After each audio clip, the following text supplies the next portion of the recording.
Good evening, everyone. Thank you for joining us. It is 5 o'clock and we'll be starting the session. We have Dr. Senthil Kumaran who will be leading the session today and he'll give you deep insight on the topic, very pertinent topic that we all keep thinking about and we know, but it is always good to get more clarity on it. And Dr. Senthil will be talking about it. Over to you, sir. Yeah. So good evening, namaste, and welcome back to the PISA for schools series, which we have been kind of doing.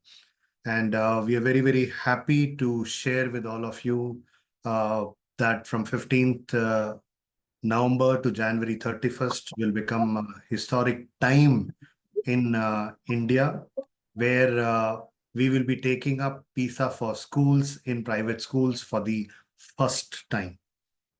And I think when this particular history is being written out here, all of you will be part and parcel of this beautiful history or the quality movement which we are trying to talk about in the country today.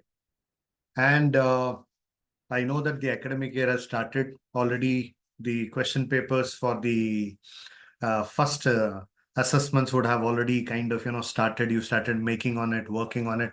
But I think it's very important that today's session, I'll also love to spend some time on, why are we trying to talk about so much of reforms and what has happened over the last 1.5 years, particularly post new education policy what do you call policy as such.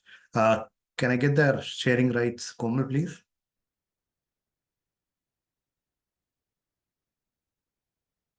So should I stop sharing and you will share Yes, it? please. Yes, please. Okay, sir.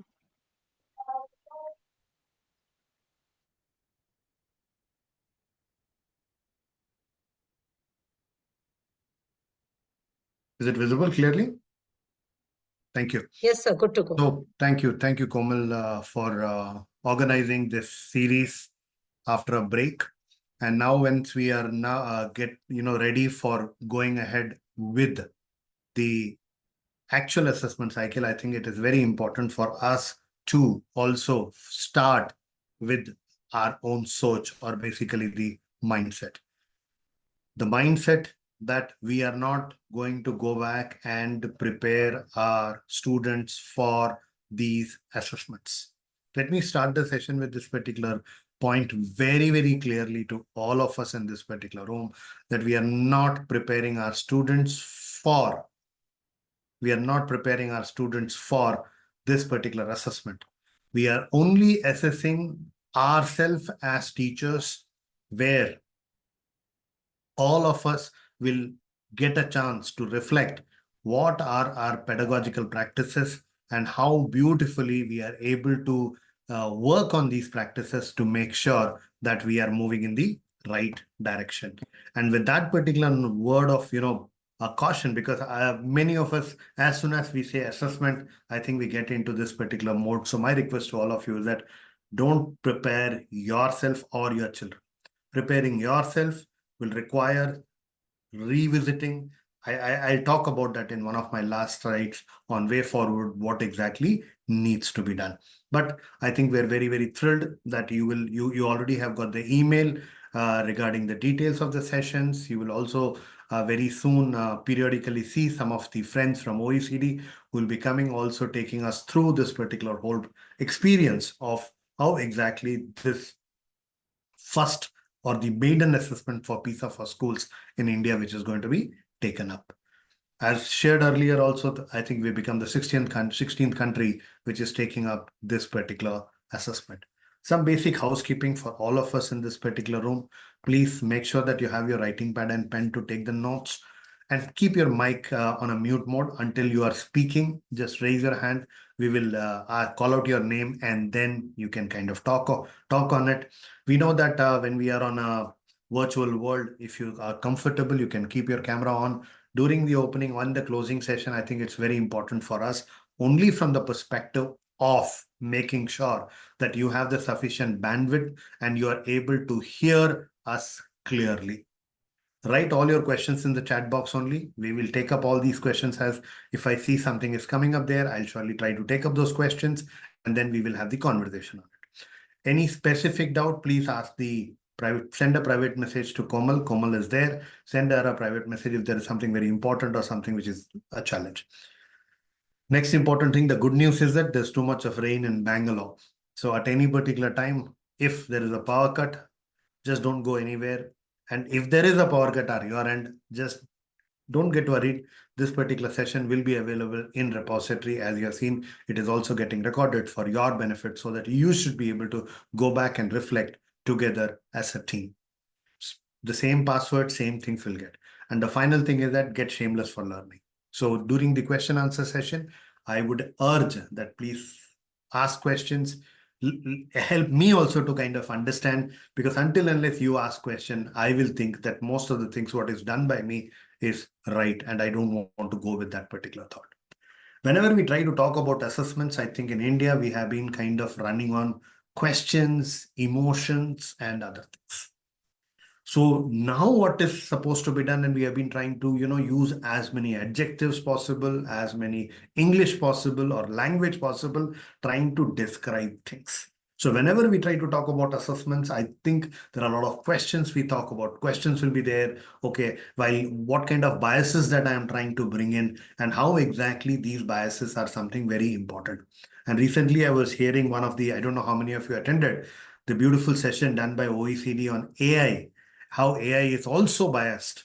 And I think some of you might have attended that particular session. I had the also opportunity to go through that particular session. I was quite surprised to see that AI is also biased. Forget about teachers being getting biased, even AI, because the person who made that particular AI itself is biased. So his own thinking process, how exactly it is kind of getting into, how exactly it is getting into the whole thought process is something very important. And all of us really need to understand that how exactly can we make this particular thing happen in our own schools. Some people said, sir, assessment वगैरह सब मोह माया at the end of the day. That is one school of thought. They say that, no, my teaching is so fantastic, I don't need any assessment. After the assessment, I don't need any kind of gyan. So I think that is one kind of challenge that we are trying to talk about. The second kind of challenge we are trying to talk about is the pressure. you know assessment, as soon as we say, we have started talking about assessment should be 1 hour, should be open book, should be this, should be that, all those gyan suddenly starts coming in, which is not right. So what is this particular assessment that we are trying to talk about? And one more thing which is comes in is that how can we ensure that when there are people are so much of variation is there, and so many kind of environment the students are coming in, how can we make sure that our assessments are clearly defined in the rubric form, so that the child who is getting assessed, we are not trying to have any kind of bias on that particular child, because many a times it happens. I think most of us in this particular forum will agree with me that particularly this bias I can try to talk about that Oh no, sorry.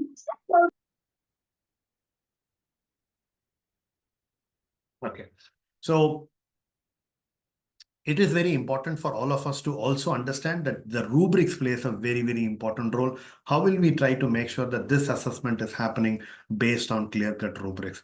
Otherwise, there are people who also keep talking about like this, saying that, okay, we are not going anywhere, but we are doing assessment every time, and we are not getting anything. We get some results and we are happy about it. But whether this particular result has come up because of us, because of the evaluator who was kind of evaluating it in one particular mode, or the person who actually did the data entry at the last. So we can't take the credit as such until unless we have a clarity on what exactly and how exactly are we trying to talk about assessment. But one simple thumb rule is, whenever there is an assessment happening, every time there is assessment happening, there is a learning. Now, this is not only for the child, this is also for the teacher. Why I'm saying this is not only for the child, but also for the teacher, because the teacher will have to go back and reflect what I have done, in my practices, which has given this kind of a result.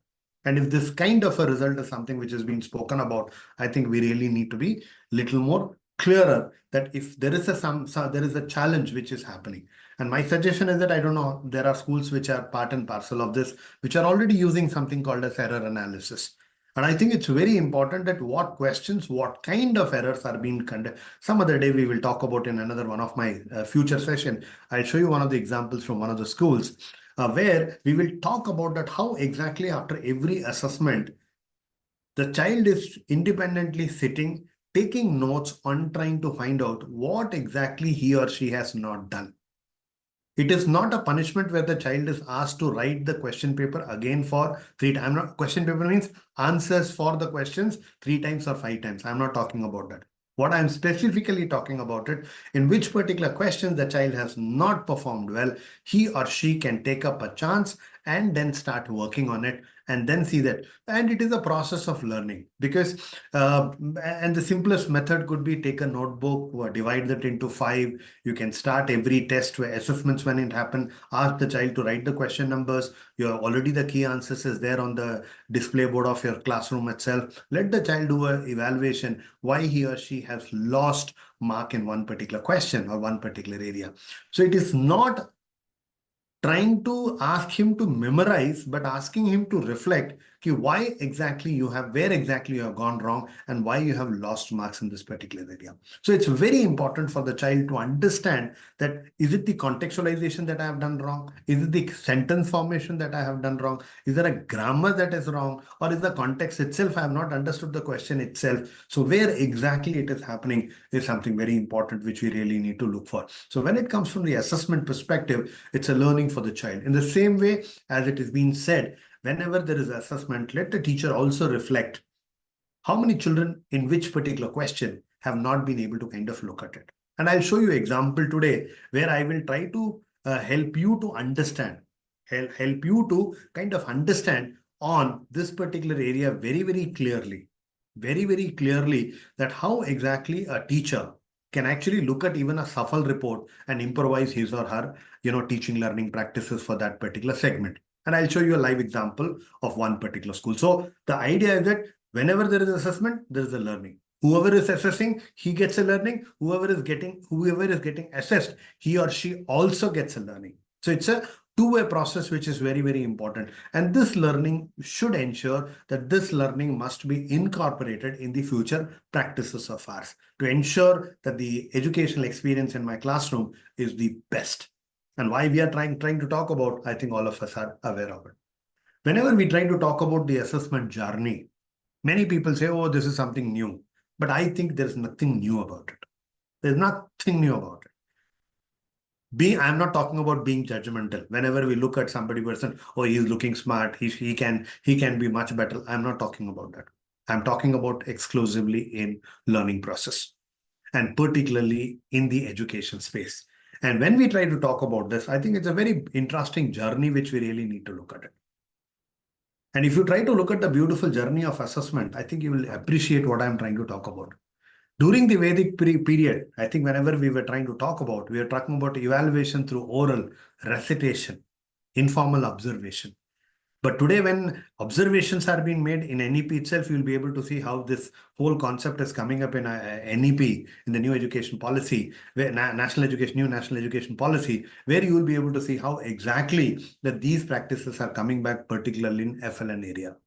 And when you try to talk about 5th century in Sanghas, collective groups, how exactly they were done. When it came to Mughal, probably again, we really need to look at it. There were maktabs, madrasas. Assessment there was almost no kind of, it has been typically oral and there was no external agency.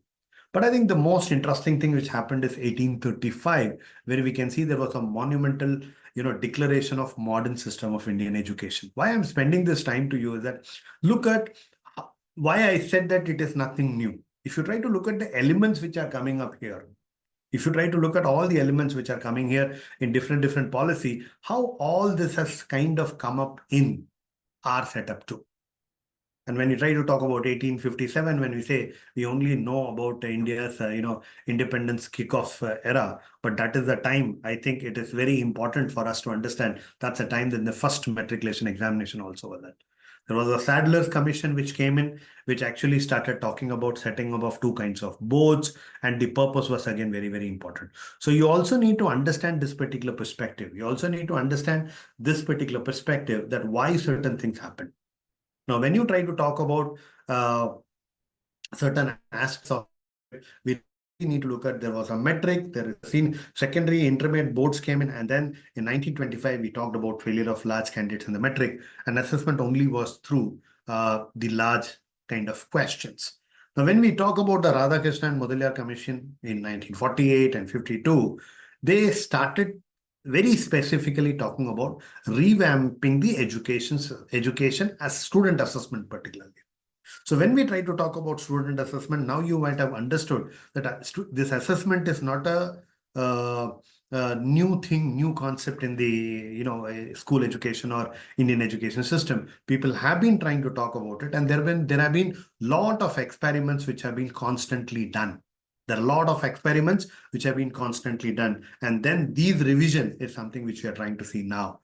Not only this, it also talked about that how exactly the assessment should bring in quality and confidence in the education system, that we are delivering the right thing.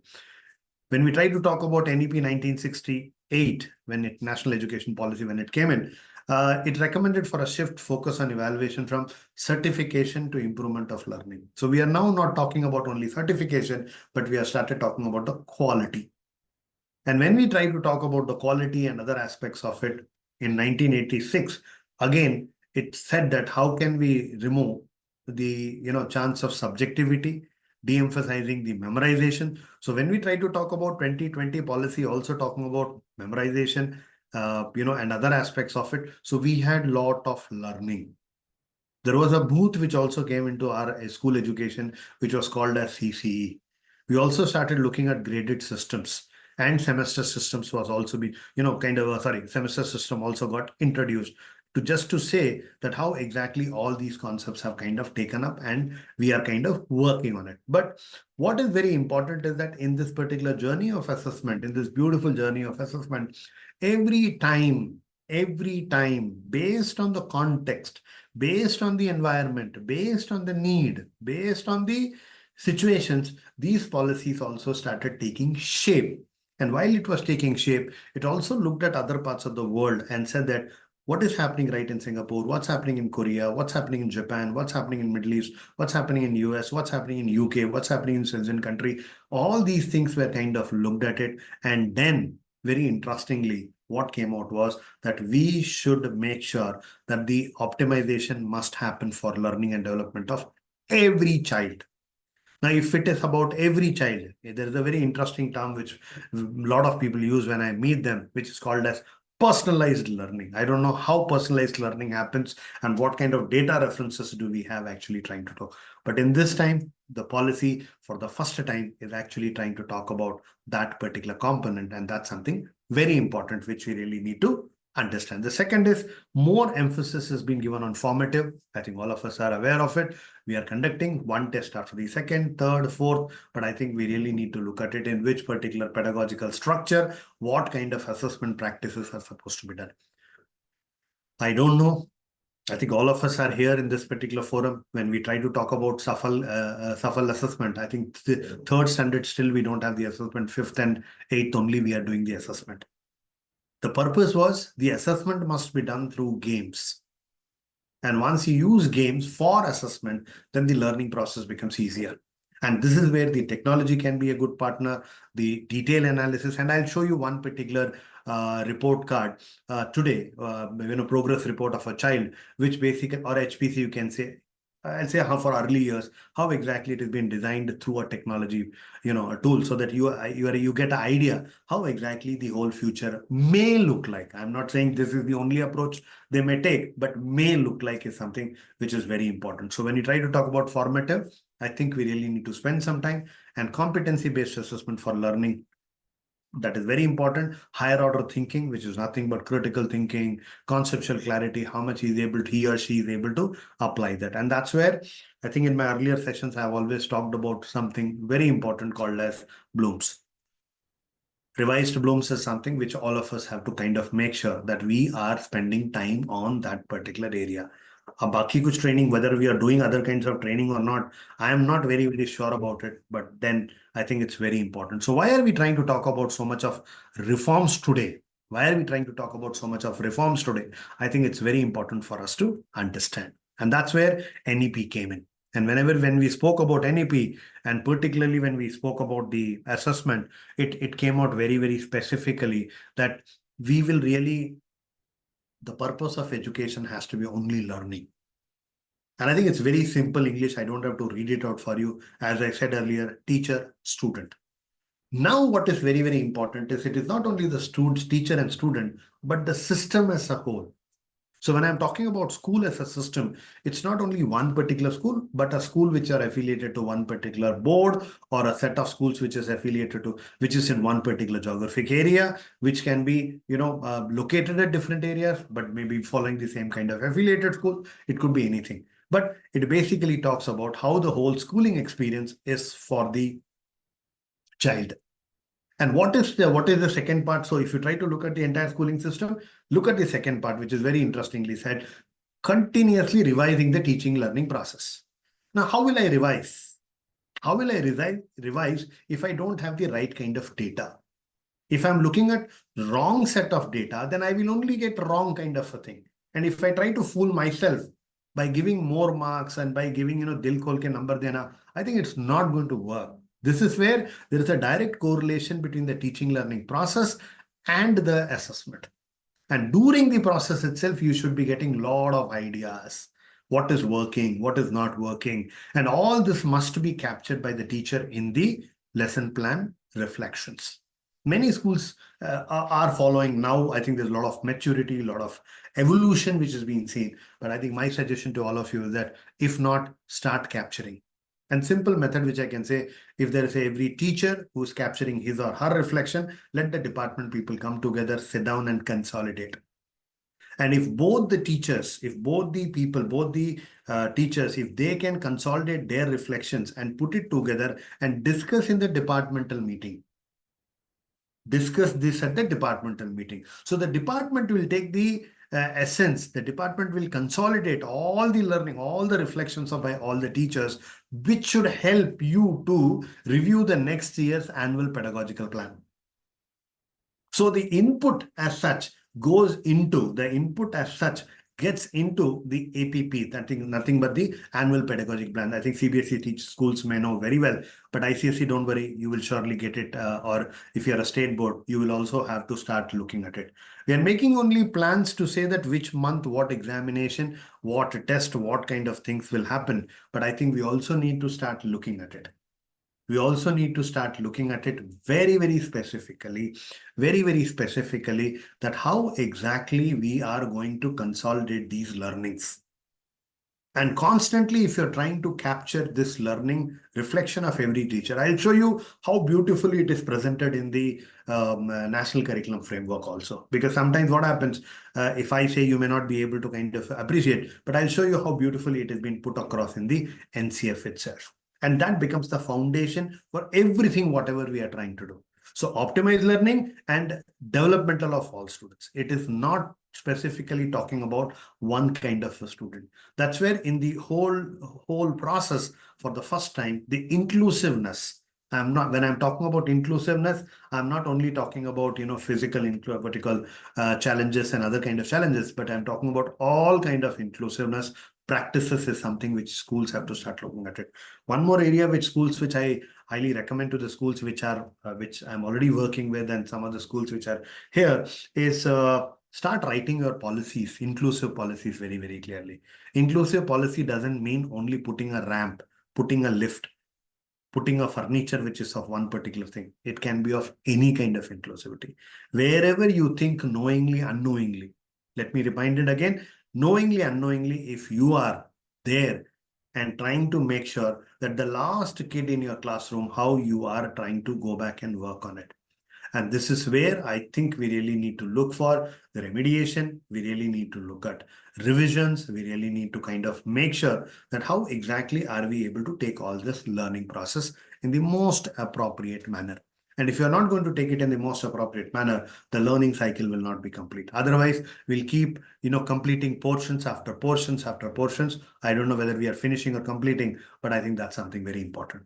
Now, to make sure that this particular assessment, earlier, we were talking about 10 plus 2. I think all of you are aware, whenever we talk about NEP, this becomes the new academic structure.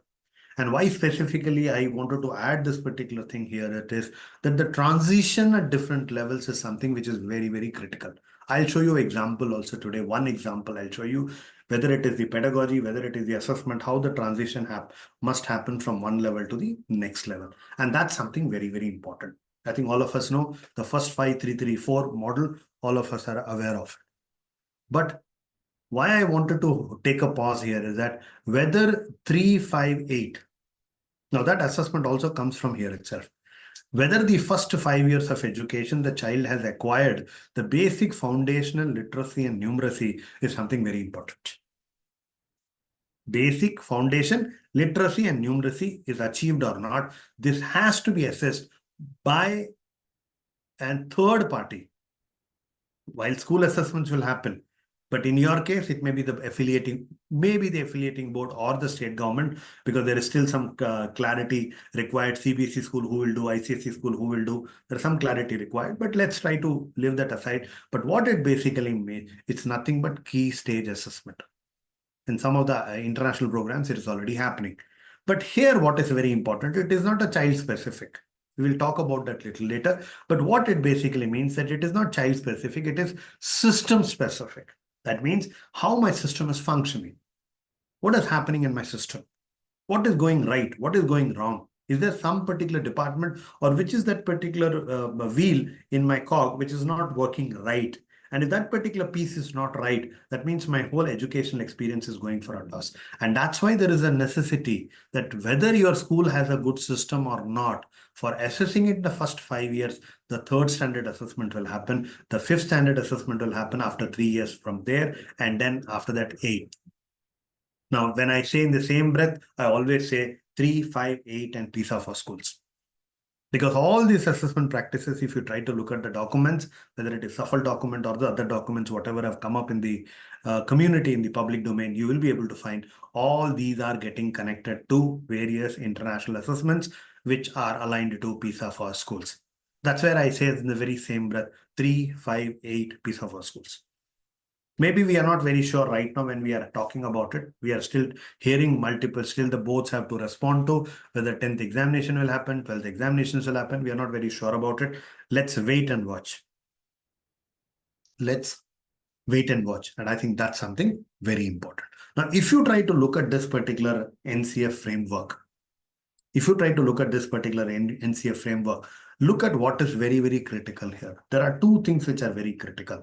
One is when we were trying to talk about the lesson plan by the school or by the teacher as such, you should be able to see that every learning outcome of one particular subject, one particular grade, one particular segment, that is pedagogical structure segment, 5 plus 3 plus 3 plus 4.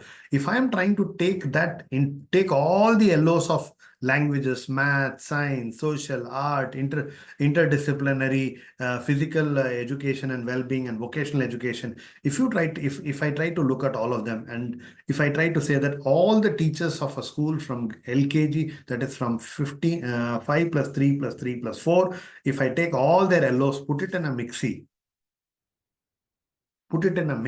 then automatically and take a essence out of it or take a juice out of it, that juice will become the LO for the languages. Now you will be able to understand that when we are trying to talk about competency-based education, all the LOs are trying to move towards the competencies. And this will get reflected in your report card. This will also get reflected in the student's digital portfolio. And in the student digital portfolio, if you are not there, if you're not able to kind of engage there, I think you're not going anywhere. I think that's something very important. So what is very, very critical here, that the learning outcome, the base. Now, below the base is something which is very important. What is the school culture and processes? And this is where the assessment practices comes in. Your teaching learning practices, your assessment practices, and your school supporting school policies. Now that is where this particular the base kind of the foundation comes from there, and all the LOs comes, and how exactly these LOs become competencies that gets into CG, that is nothing but curricular goals, aims, and finally getting into that particular subject what we are trying to look for. So this is just a simple example. This is just a simple example for you to understand that the assessment is such a critical area. It's a foundation. And while cooking, if I'm not doing the proper assessment, then probably the whole food gets spoiled. And then I try to go back and do the correction. I think that doesn't work. So I think it's very important for all of us to understand, to look at this. And my request to all the teachers and everybody is at least take a photocopy of it, take a printout of this. This is available on the NCF document. Put it somewhere to keep reminding you that how much you are contributing to the larger cause as a country.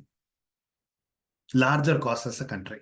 And I think that's something very important, which you should be spending time on it. Now, when we try to talk about this, now I think it's easy for me to basically help you. You see the competencies in each of the subject areas, because when you're going to do the assessment, you're not going to look at only the content part of it. You're trying to see that what competencies the child is able to achieve through this. And that is something which is very important, which all of us have to kind of concentrate on it. We are not trying to say that pass mark. We are only trying to say that what is that particular level. And I'm not getting into one particular area. I'm not trying to say that, okay, like yesterday, day for yesterday, I had this opportunity to interview the Parak CEO, Professor Indrani Bhadurji. And when she was there, she said that the schools and the boards can decide what exactly. So when you try to open the FLN document and try to look at the holistic progress card, there they have not talked about whether the child is efficient, progressive, evolving, blooming. All English was not there. Only three simple things were there. One was something called a stream. That is nothing but the river or the flow. The child is still flowing. There's one particular who's a mountain climbing, and the third one is the sky. So they have given three different things, and go back and try to look at it as a teacher, that how much that particular work is happening.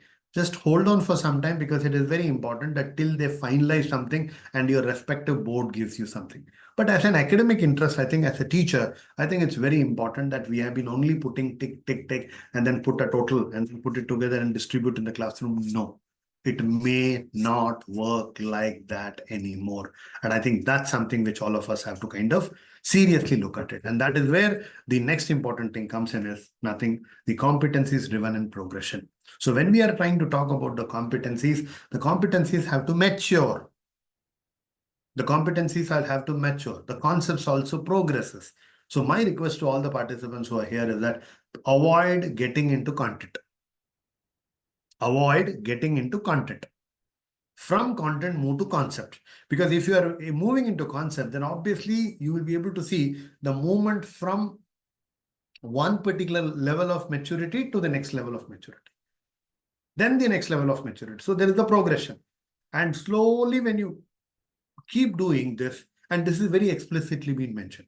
I don't know how many of us even bother to go through, at least FLN document is very explicitly where they have said that in 5 years, how the child can be assessed at any particular time, and the child can keep moving. And that is where I think multi-level entry, multi-grade, multi-level evaluation, all these keywords are being shared, where you can allow the child to move, progress, and then make sure that the concept gets progressed in the appropriate manner.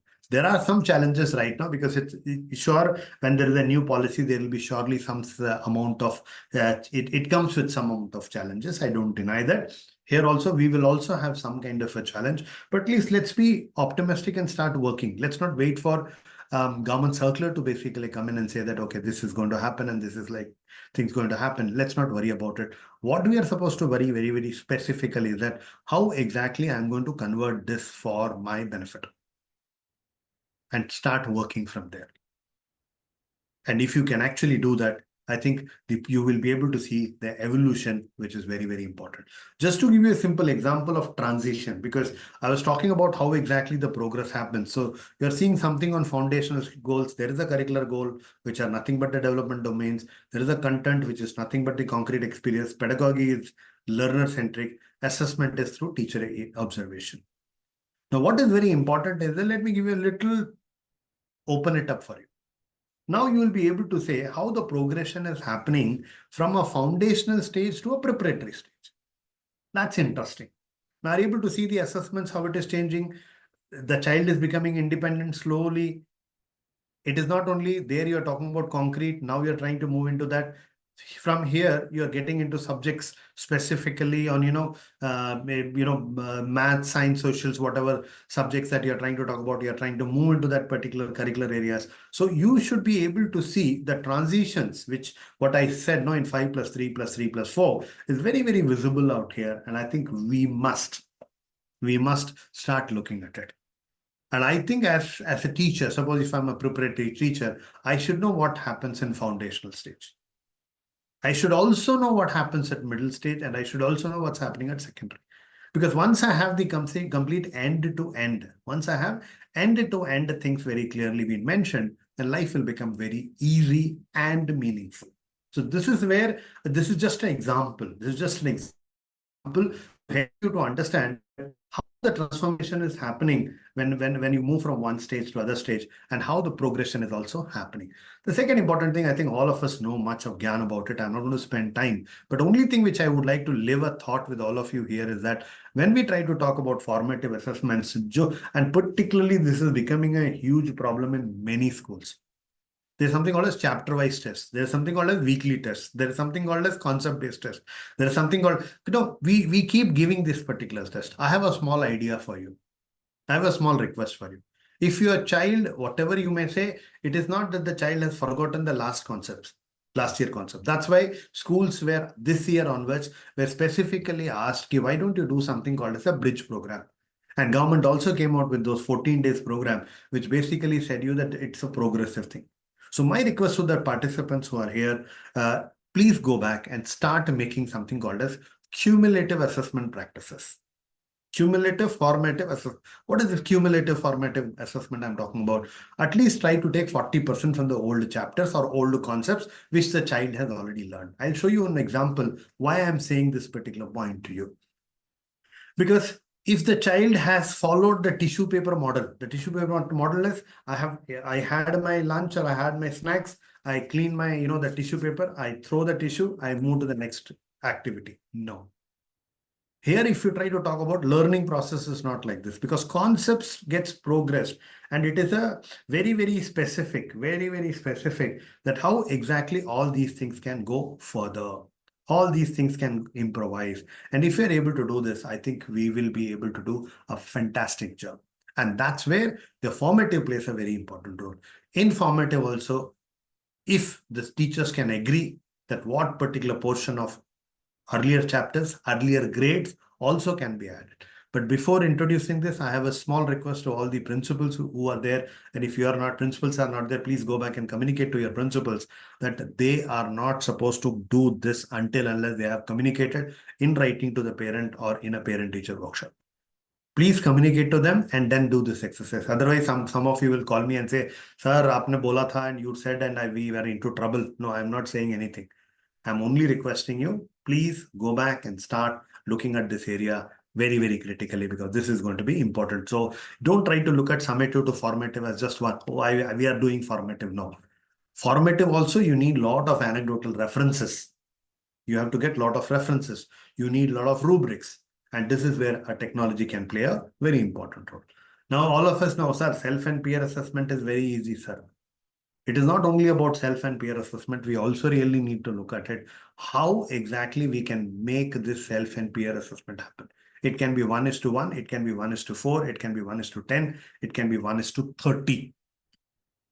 Please understand this self and peer assessment.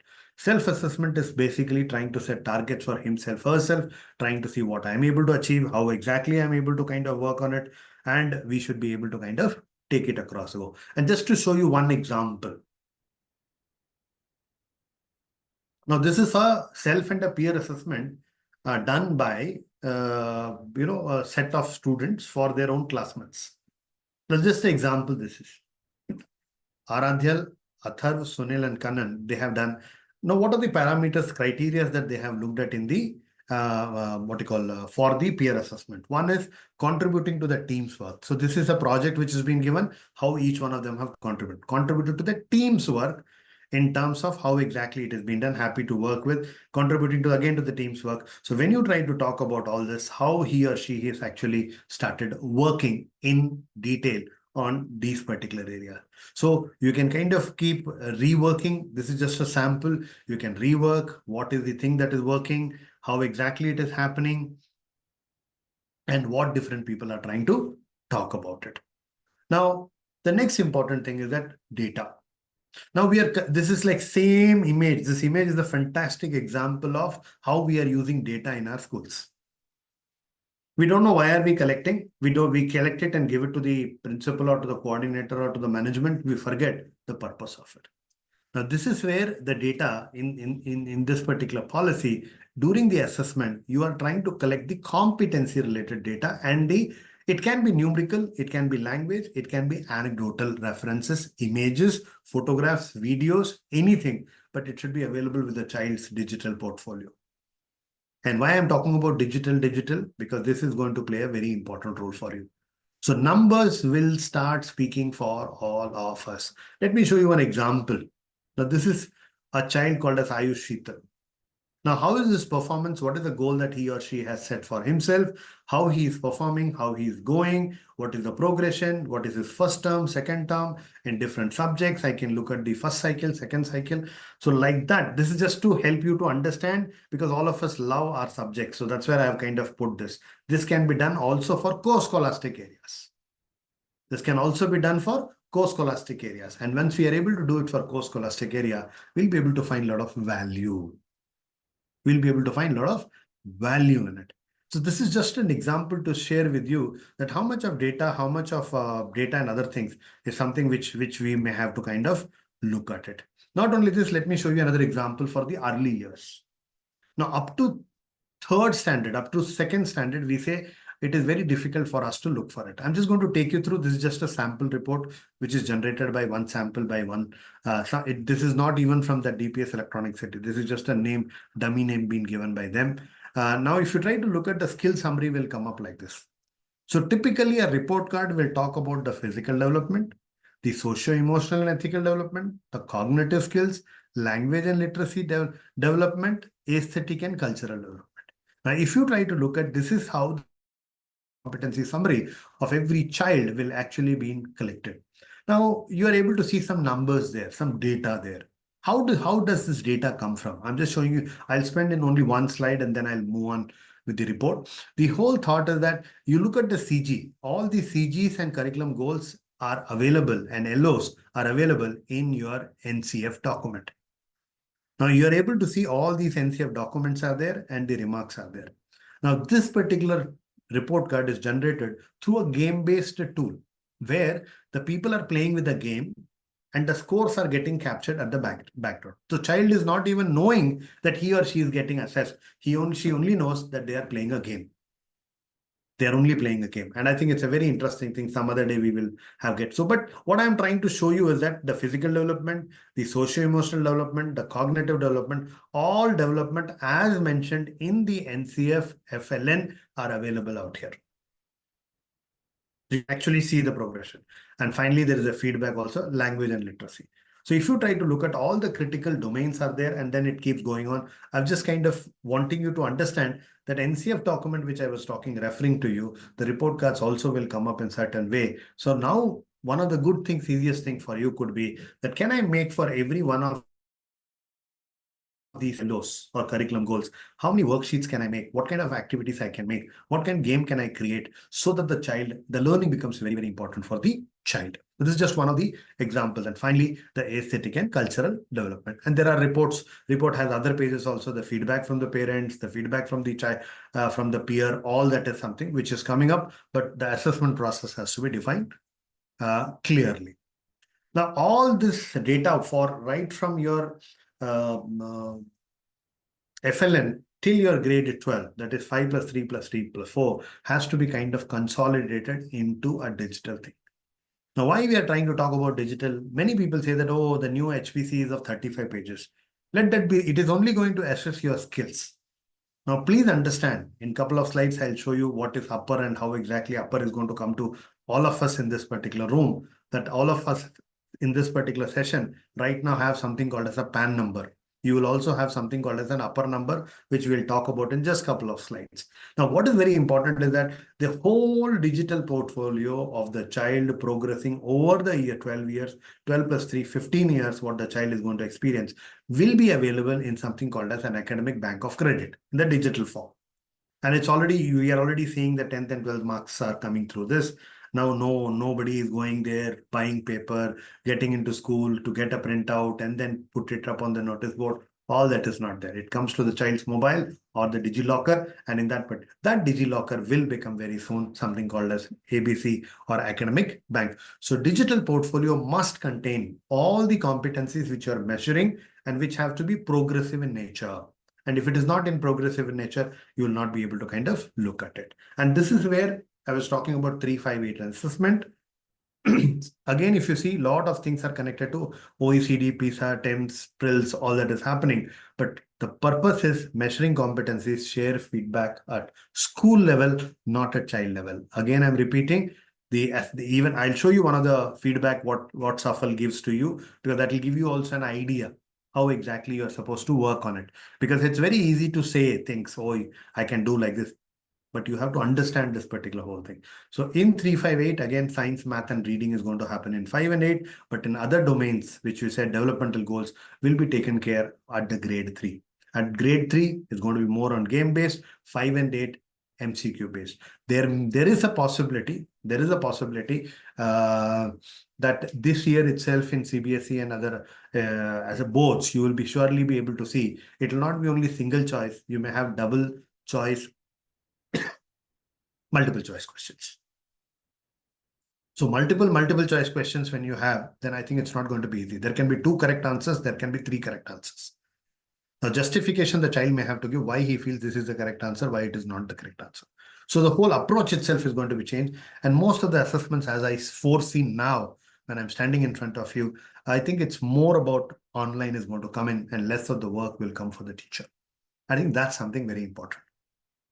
Because more effort has to be given in identifying the, the gaps in the teaching learning process, the competency gaps, and then helping somebody to take it across and work on it. So all this is something which is getting aligned to PISA and other examination. And SAFL is a classic example, which all of us are. I know that many of the schools have already gone through this right now.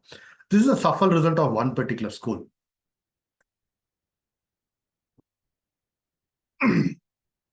This is SAFL result of one particular school. The school was celebrating, everything was nice, looks very, very beautiful.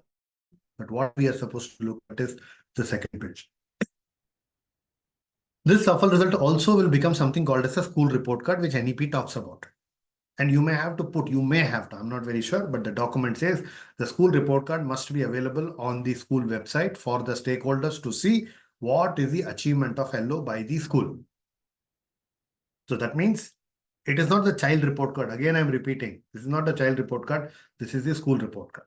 Now, if you try to look at this particular grade, if this particular, slide, you will be able to see this. Now, in this particular school, these are the LOs and these are the achievement levels of LOs. At that particular, this is for grade 5. So grade 5 results were something like, grade 5. It is very important for us to understand that it is for grade 5, 3, 2. Sorry, 5, 4, 3. That's how the grades, the progression of the concepts is happening. Now, at least you will be able to understand the concepts have to be progressive and assessment is also progressive here. Now, if you try to look at 2, that is in this particular image, the result, what is available with us, what is very important for us is to look at this. What to look at how many percentage of children are able to answer. How many children are able to answer? Now, I'll just take up 2 areas. Now, try to look at the third one where I can say 74, 74, 29. So that particular grade, the child is not able to answer the question for what is expected from that particular child. 1. Second, 92, 87, 40. Again, you are able to say that the child is for that particular grade, the child doesn't have that kind of a learning levels. Now, let me put it a little differently. Now you try to see that the child is not able to answer in his grade, but is able to answer our next grade. Now you will be able to reflect on this particular point, that why I wanted you to do something called as a cumulative assessment. 40% of concepts from the early grade, please keep adding. And if you keep adding, I think you will find value. Because when you try to look at these kind of assessment methods, people will kind of look at it and say, okay, I know that there are a lot of CBSE schools which have taken second time. And I'm sure here also there are a lot of schools which are part and parcel of it. But my request to all of you is that please tell me what you have done after the first shuffle assessment to second assessment. Now the message for us, all of us, is this. Look at these circled and in the box words. What are these words? These are nothing but key Bloom's word which we use in our LO. Yes or no? Knowing, understanding, creating, all that we said, assimilation, all those things are here. Now the people not have to look at the language data on this side, but also have to look at on the other side the English out of it. And if you're able to balance it out, I can tell you, you will find a lot of value in it. That means you have to go back and work on your LO. You have to go back and work on your Bloom's, which is very important criteria. And just to let you know that all this is part and parcel of some important transformation, what we are doing in assessments in India, which is called as performance assessment review and analysis of knowledge for holistic development of the child. And this is a website link. You can go back, ncrt.nic. There is a Parak page, and in Parak page, you can actually download all the report card copies. How to use the report cards, that's also available. And also invite, if some of you are connected, if some of you want, I think I'll ask Komal to share to all of you the yesterday's interview done by the day for yesterday. I did an interview with the Parak CEO, and I think I'll share that particular link with you. You can sit and understand why this whole exercise is happening. What is the necessity? So when you try to talk about transformation, this is exactly what it means by transformation. Now, when we try to talk about, many people say, oh, this will bring in a lot of disparity.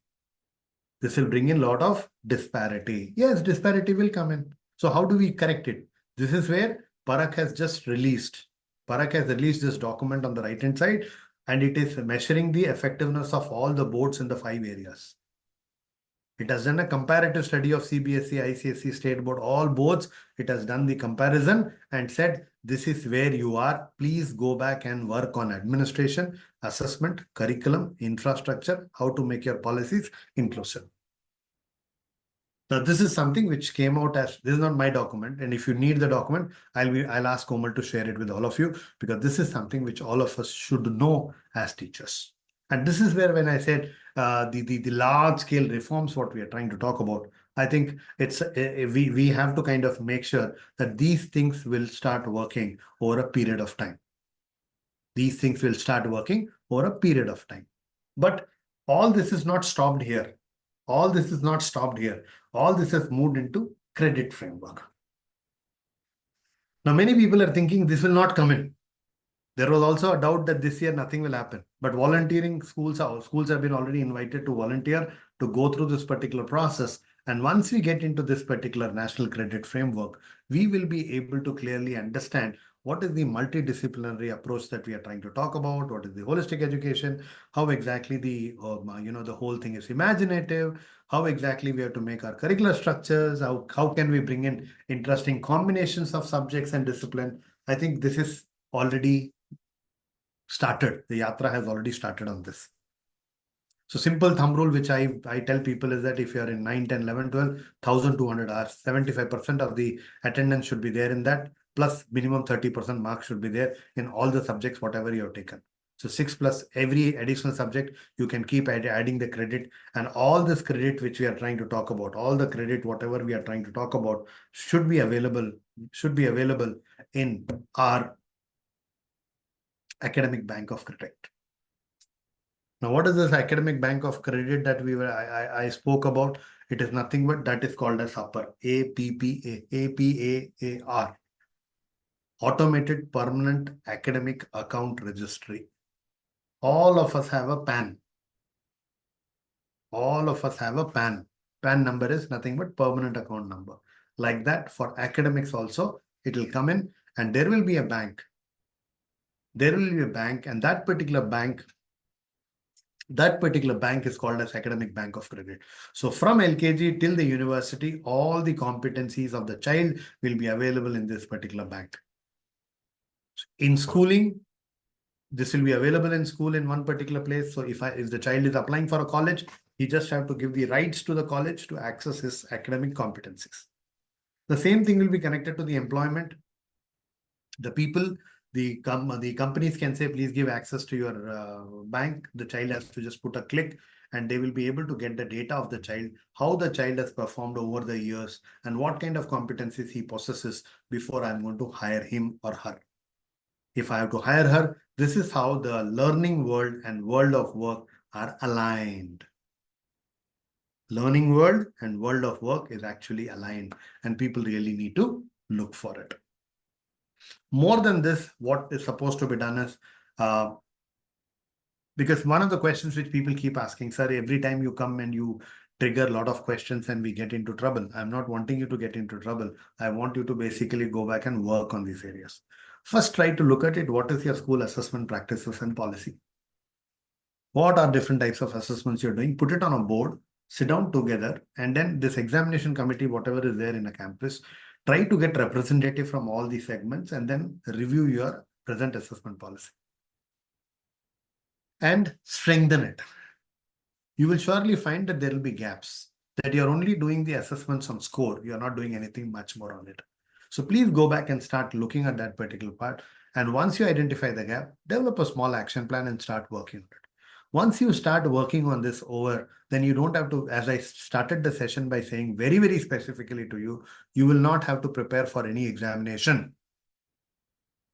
You will not have to prepare. You will never have to go back and prepare for this particular examination because you know that how exactly the progression of the competencies are happening for the child. And this can be done if the school academic team is actually trying to work on it. And if the people are able to reflect, constantly reflecting on the practices, performance, performance, my request is if you are able to see a progress there, then go back and celebrate, sustain, and make sure how will you continually improve. But while improving all this, my request to all of you is that please make sure that you are sustaining this and continually improving. At the end of the day, why all this is, again, I'm going back to say this particular slide, which I show it in all my presentations now. I think SDG, when we try to talk about making quality education. Second, we have to benchmark ourselves globally. Third, we have to make sure with right kind of assessment, right kind of data driven. And fourth, all this can be done only by a teacher. If we can't empower our teacher, the assessment practices will not go. We saw something happening wrong in the past, and the learning was during CCE, we never empowered our teachers. Teachers also just were only interested in saying, okay, how much English can I write? And there were, so many karnas available in the country who kept giving the English statements on PDF to everybody on the WhatsApp university, and everybody did Control C, Control V, Control C, Control V. That model doesn't work. And I think I'm happy that all of you who have joined in this quality moment with us, I can tell you it'll be a very, very interesting journey. It'll be a very interesting journey when this particular process is happening. And all the participants who have joined, you are part of a history. That's why I said, when a history is written, all of you will become part and parcel of it. That there were so many people who attended so many workshops, so many suggestions, so many thought processes, and then they started working on it. With that particular note, if you want anything more, I think my team is available here. Komal is there, and the details are there. We'll be more than happy to kind of share some more thought processes. With that note, I'll stop sharing my screen and I'll start taking up question. And Komal, you have to let me know when I should kind of stop. So it is, so it's 6 o'clock. The session was scheduled to be 5 to 6, but so now that everyone is present, we should be able to take few questions, Yes. and that will be good to know. So one of the question is that is this data can be taken by foreigner university? As of now, we don't have any kind of suggestion that is available. They may not give into foreign university. That's why the specific Vidya Samiksha Kendras are being made. VSK. Please go back and do a little research on it. There's something called as VSK. VSK is nothing but Vidya Samiksha Kendra. And in Vidya Samiksha Kendra, all your data will be available for your internal communication, including CUET, what we are trying to talk about. We'll kind of get into this. If anyone has question, please raise your hand and you can unmute and ask. That will be a good interactive part of the session.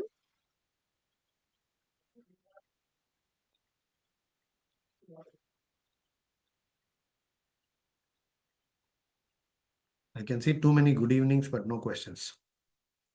Well, I appreciate, thank you very much. I'm still trying to read if there are any questions. Okay, there are 4 new messages. Just 1 minute.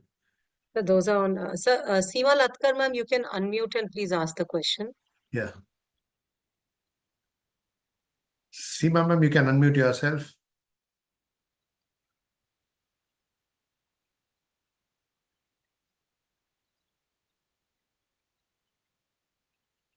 Hello?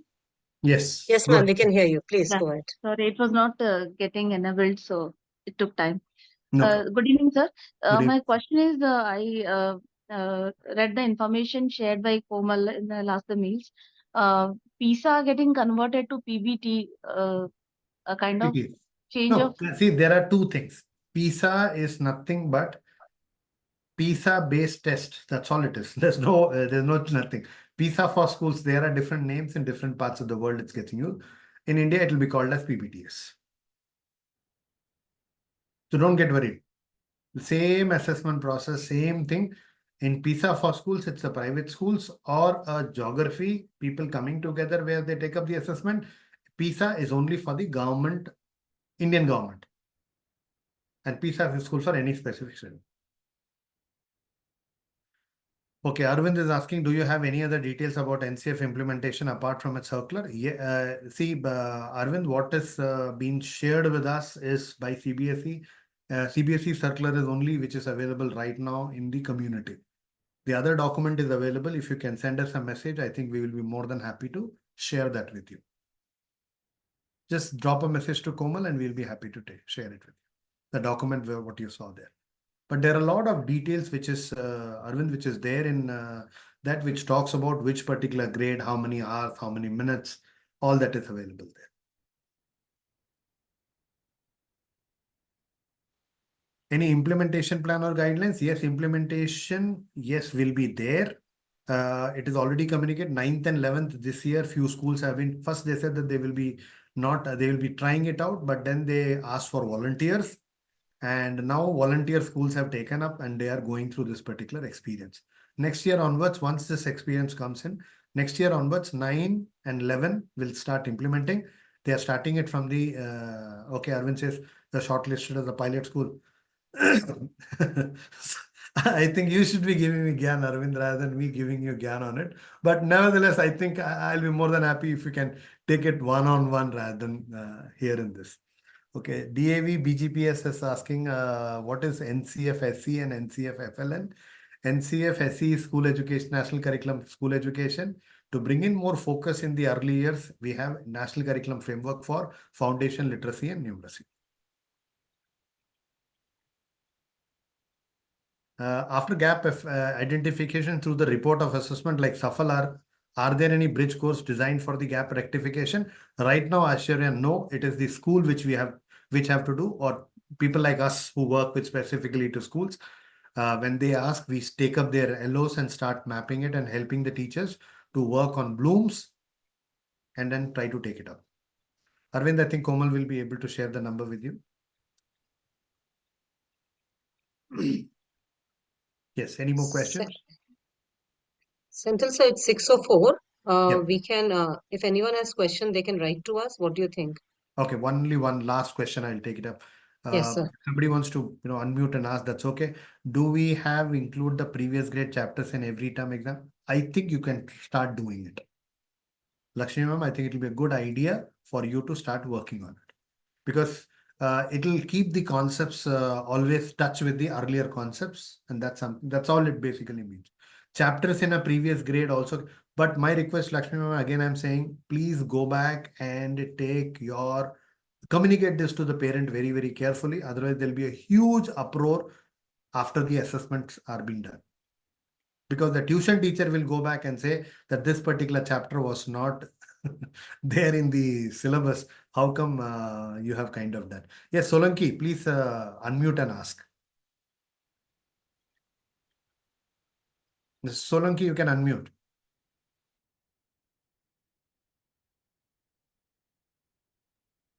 Hello, can you hear me? Yes, Sir, go you are ahead. saying we need to include parents, but why not it is anonymously informed very beginning only? Because previous years it was like class 10. Algebra used to come from grade 9. Some questions were asked in a 10. It was clear and nobody has that doubt. Fine. Why do we need to include those portion of the society which are not acquainted with the academic experience? No, no, no. See, I am Point giving is, you other thing is Solanki that ji. Solanki ji, I have a very specific answer for it. There is something called as an awareness phase. I think if the awareness was already there in other areas, it was most welcoming. Why I am recommending personally as a teacher, it's always good for you to keep seeing that how the progression is happening. That's all is the idea. There is no hard and fast rule. If you think your parent community and your student community is mature enough, please go ahead and do it. Please no, go ahead and do it. why But it not is with always national also? worthwhile. It is always worthwhile to tell the person who's going to experience the assessment how the whole educational experience is going to be. But top, why this communication is not given? Hence, for after 3 years, when it will start, they will be also will be asked the questions from the previous years. So Sir, they mentally, may as not ask the question from the previous year, but they will surely ask you concepts from previous years. that's time. My point is Yeah. that only. My So point what is happens? See, when you try to talk about a maturity of a concept, I know the concept, I am implementing the concepts. So when I am assessing at the implementation stage, I think I know that I know the concept. But children, if you are going on a rote learning model, then you will not be able to handle this. That's all is my submission. So like you say, take my number and call me. I think we will have a conversation independently. I don't want others to hold back because of no our problem. I conversation. understand. I understand. Okay, no problem. Please, Thank you. don't mind. No, no problem. No problem, sir. Thank you. Sure. Can you share your email ID? I think Komal, can you please share? So I'll share all the details on the email. I'll share the presentation and Sure, the please. needful. Thank you Yes, very sir. much, and best wishes to all of you who have joined on the evening. You will see a lot of sessions coming, and my request to you is that please don't miss out on the sessions now because you will get lot of specific inputs for this. Again, I'm saying no preparation for the assessments. Your students will do, shall do. We have the confidence on you and on your children. So just relax, allow them to take up the assessment. With that note, namaste, and thank you very much for joining us today for this particular session. Stay safe with your family and with your community. Thank you. Bye-bye.